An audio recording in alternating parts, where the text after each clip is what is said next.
Transcription number 192, speed 100 words per minute, start. Mr. Deputy Chairman, I would like to refer to some of the observations made in the course of the debate which relate to the Defense Ministry items.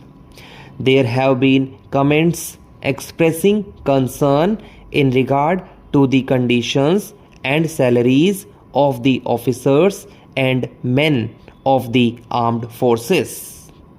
No one would contend that these conditions have either reached at extremely satisfactory stage, but defense, like everything else, has to be fitted into the general pattern of the country. The first question is what we can afford and what are the relative priorities. As one of the speakers said, the defense budget of this year is already 50 crores of rupees higher than last year, and it is likely to go further up if there are other difficulties. So, while government keeps in view the possibility of improving these conditions in some cases more quickly than in others, the conditions at present cannot be said to be any worse than they were before, and it is not on account of any lack of concern or consideration that we have to postpone further improvements, but it is due to the state of the resources of the country. The armed forces have undergone no physical expansion, that is to say, the strength has not been increased, but there is a considerable amount of money expended year after year because of better equipment, more modern equipment, and also because of rise in prices of material, military or otherwise, in the world. A specific question about the officers has been raised, and it is suggested that we can make all the lieutenant colonels full colonels before they retire, and that colonels should command battalions. We are not refusing to have this practice just because it is not done elsewhere, but normally a battalion commander is a lieutenant colonel everywhere.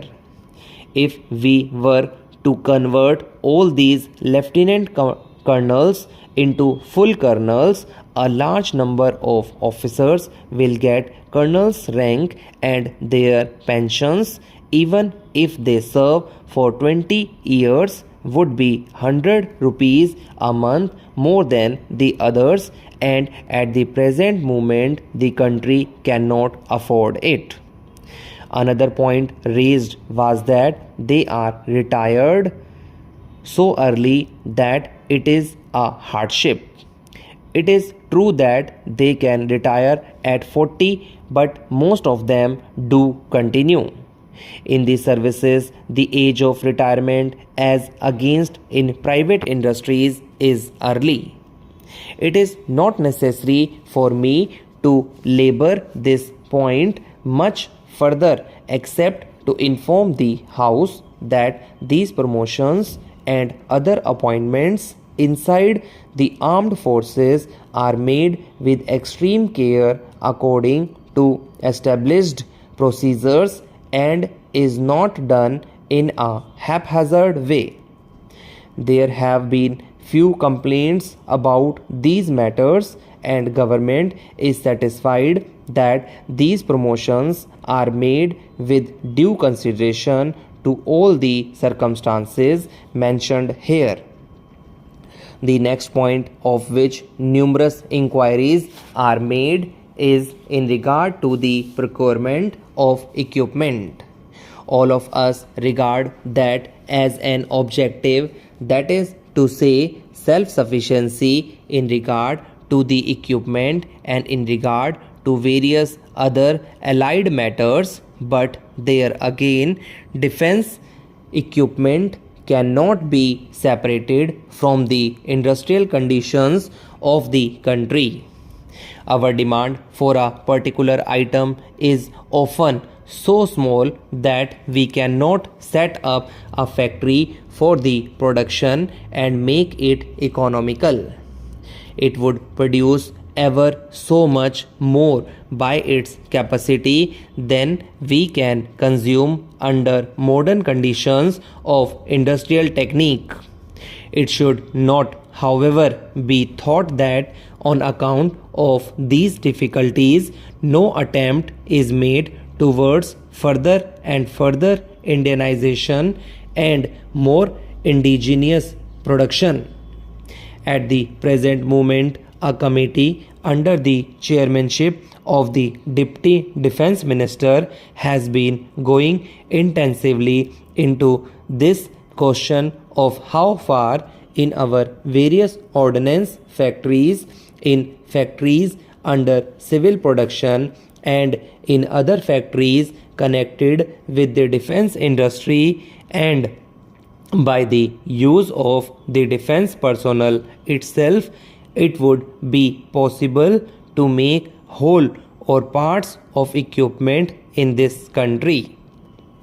Being military equipment, apart from giving a general idea, neither the category nor the numbers of them may be published, but this is a matter that is receiving the continuous attention of the Defense Ministry in all its branches, and we hope that in the 12 months ahead we will be able to make considerable progress.